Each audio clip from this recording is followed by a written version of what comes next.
O Repórter Setorial está começando. Veja os destaques desta edição. Colesterol alto. Saiba como esse fator pode influenciar o aparecimento de doenças. A natureza pede água. Esse é o tema do Festival Regional de Vídeos Ambientais. Super Pai. Conheça a história de um morador de Pindamonhangaba que auxilia mais de 340 crianças. E ainda, especialistas alertam: tomar remédio por conta própria pode trazer consequências graves à saúde. Agora, no Repórter Setorial.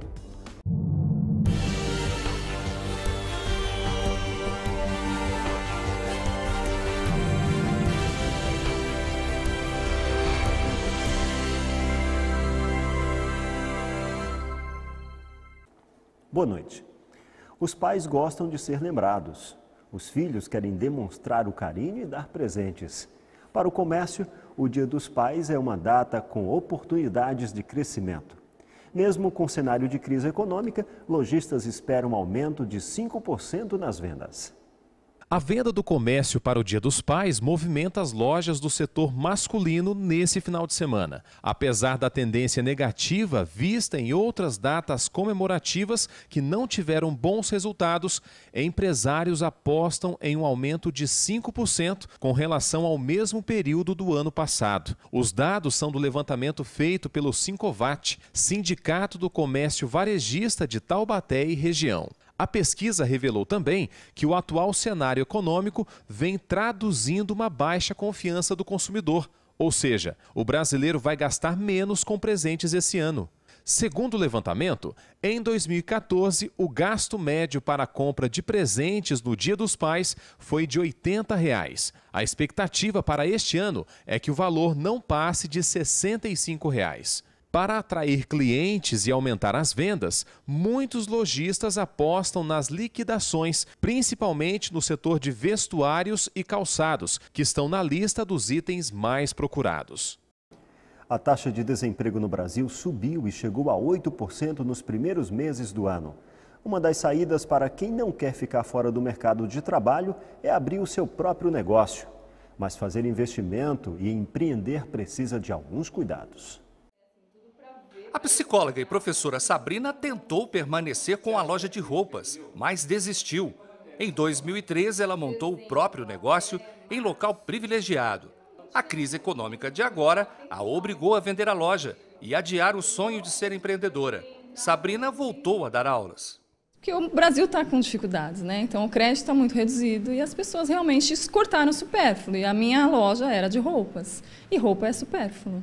De acordo com o Serasa, nos últimos 3 meses, o número de pedidos de falência de micro e pequenas empresas aumentou em 12%, se comparado com o mesmo período do ano passado. Segundo o Sebrae, mais da metade das empresas que são abertas no país acabam fechando nos primeiros 5 anos. Para este consultor, a falta de planejamento está entre as principais dificuldades do empreendedor na hora de abrir o negócio. Muitos empreendedores eles ainda são amadores na gestão, eles sabem fazer, mas não sabem gerenciar. Nós temos, na verdade, um país que tem pessoas que têm vontade de empreender, mas como eu falei, elas pecam no planejamento. As dificuldades não tiram a vontade de quem sonha um dia em ser patrão.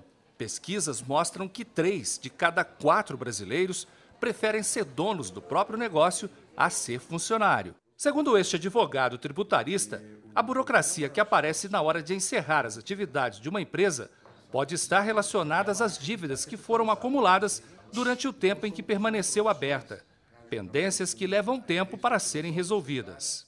Quando a empresa tem dívida, para se fechar, dívida tributária principalmente, para se fechar, para se baixar nos órgãos de controle tributário, como Receita Federal, Estado e Prefeitura, há uma série de dificuldades, ficando a empresa aberta e aí tendo que se cumprir todas as obrigações tributárias acessórias. Muitas vezes são dívidas que vale a pena discutir, que não são devidas. Quem pretende empreender nunca deve agir pela emoção ou por impulso e buscar sempre inovação. Essas são as dicas do especialista em empreendedorismo e professor em administração na Universidade do Vale do Paraíba, no interior de São Paulo. Dentro de qualquer atividade, desde um cabeleireiro, por exemplo, você encontrar um nicho específico a ser atendido e oferecer um serviço diferenciado. Então você está inovando de maneira incremental, está tendo um diferencial e esse diferencial é valorizado por alguém. As temperaturas voltam a cair no Vale do Paraíba. O sol aparece com muitas nuvens em toda a região. Chove no final da tarde em algumas cidades. Veja agora como fica o tempo. Em São José dos Campos, a semana começa com sol entre muitas nuvens. Chove fraco à tarde. A máxima não passa dos 22 graus. Pindamonhangaba tem tempo instável, com chuva no início da noite. A máxima chega aos 22 graus.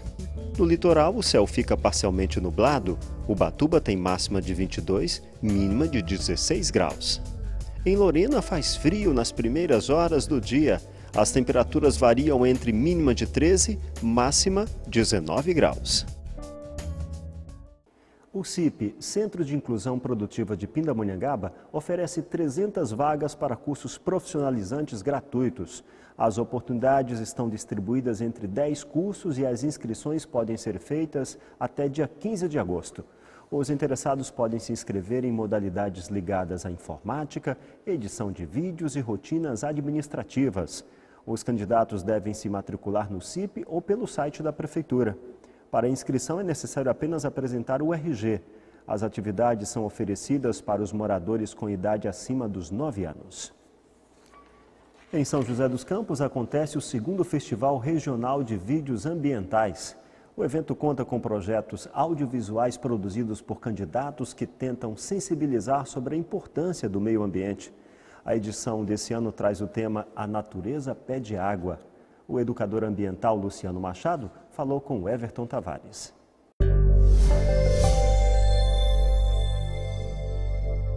Olá, professor Luciano. Olá. Seja bem-vindo aqui ao Repórter Setorial. É muito Obrigado. bom poder falar um pouquinho desses temas que são tão importantes, iniciativas como essa, que, claro, preservam aí o nosso meio ambiente. Bom, vamos falar então desse festival. O que exatamente é esse festival, professor? Então, o festival ele tem a intenção de promover a criação de filmes, de vídeos, de produção audiovisual na nossa região aqui do Vale do Paraíba, Litoral Norte, com temas ambientais. É uma iniciativa da Prefeitura Municipal de São José dos Campos, com o apoio do Sindicomércio.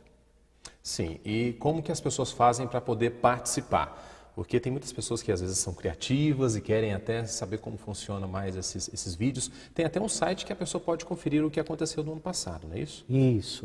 Então, o site para inscrição é o site da Prefeitura. É o www.sjc.sp.gov.br.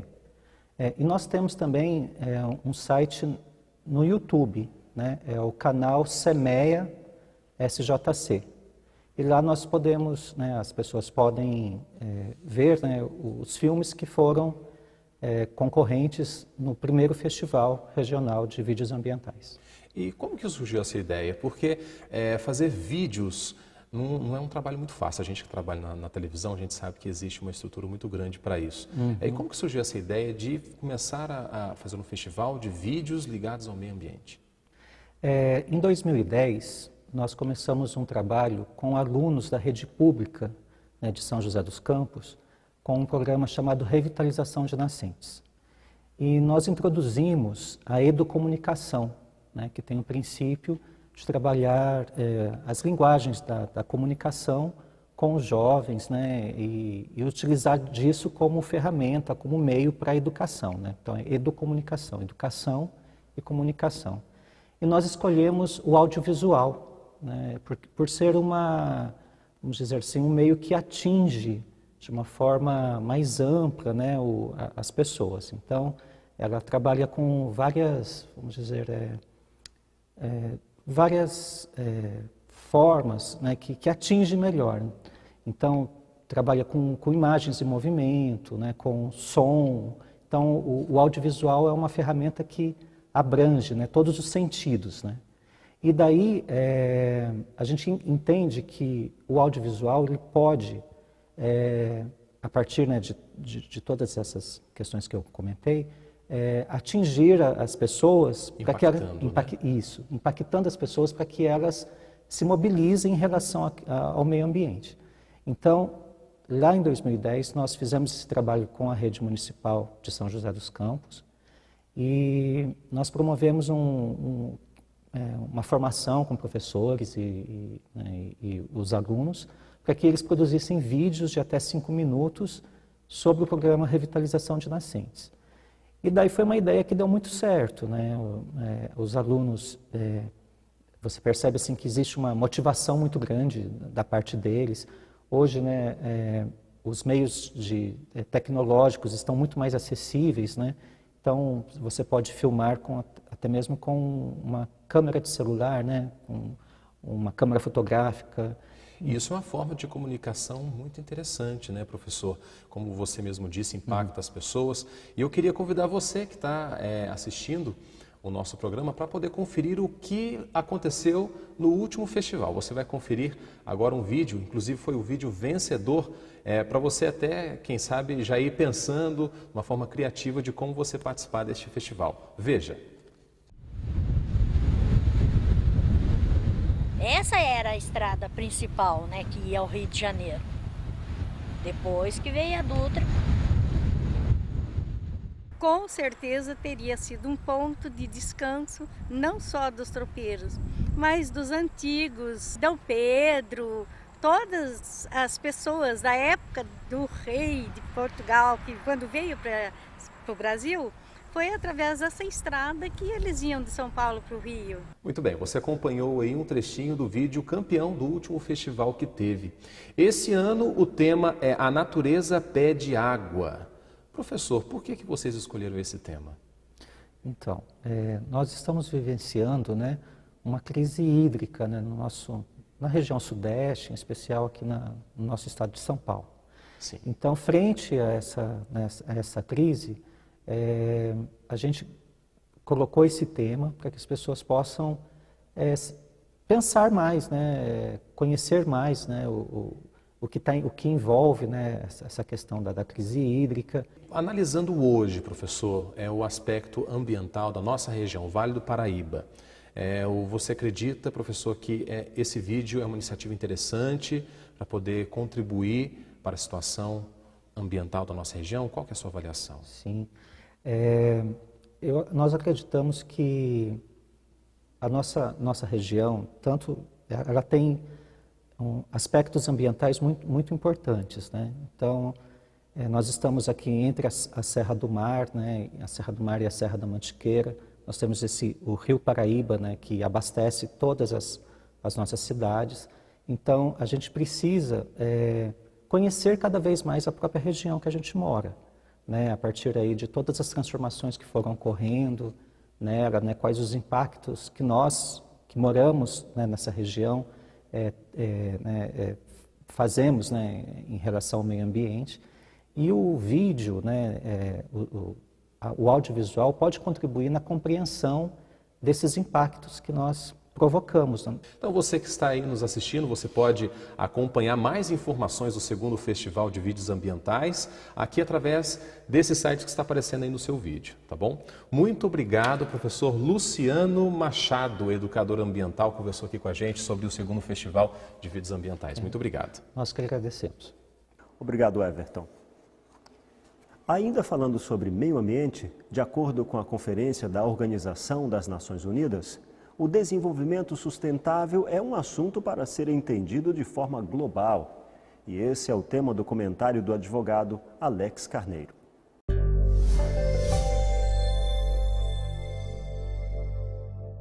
O conceito de sustentabilidade se globalizou principalmente por meio das ações da ONU. E nesse caso, o Brasil foi um contribuidor essencial.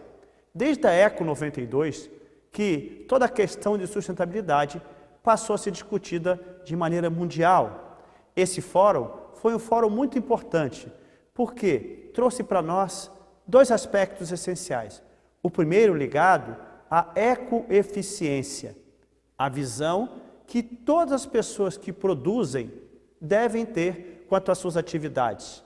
As atividades, quer sejam de indústria, de comércio, de serviços, ou até mesmo particulares, devem ser atividades que sejam capazes de ter qualidade, usar o mínimo possível de recursos e também respeitarem não só o ecossistema natural, mas o ecossistema artificial e social.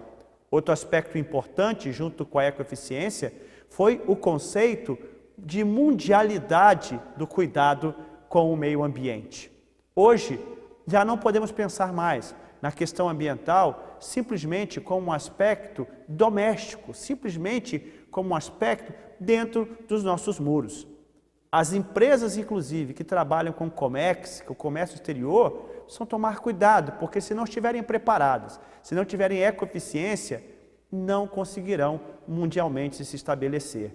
Nesse sentido, percebam que aquilo que é importante para a visão mundial também passa a ser importante para nós. Por quê? Como já tratamos aqui algumas vezes, precisamos sim ter uma visão global, mas precisamos agir localmente. Assim, será a consciência e a ação equilibrada e sustentável de cada um de nós, e em especial das nossas empresas, com ecoeficiência, que vai permitir que sejamos desenvolvidos, sejamos reconhecidos mundialmente como um povo eficiente, um povo desenvolvido e sustentável. E as nossas empresas estarão sempre ganhando mercado. Esse é um aspecto importante, porque assim como as empresas precisam de ecoeficiência, nós também precisamos. Estamos no mercado de trabalho e, se esse é um conceito para a empresa, é óbvio que nós que fazemos parte da empresa, que somos parte da estrutura organizacional, também precisamos ser ecoeficientes. Portanto, fica aqui a reflexão não só para as empresas e organizações, mas também para nós. Quanto estamos fazendo as coisas com qualidade e com equilíbrio? O quanto estamos sendo ecoeficientes? Depois do intervalo, você vai ver quais são as consequências de se tomar remédio por conta própria. Voltamos já.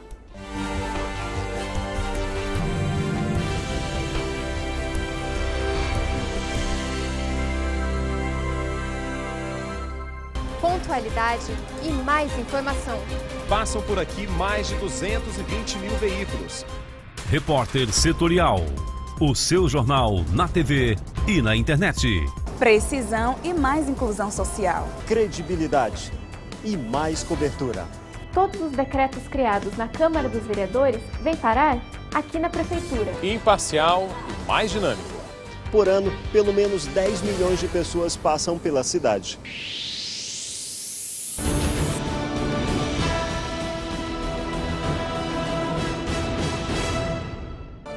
O repórtersetorial.com é o seu novo acesso. É nossa terra no ar.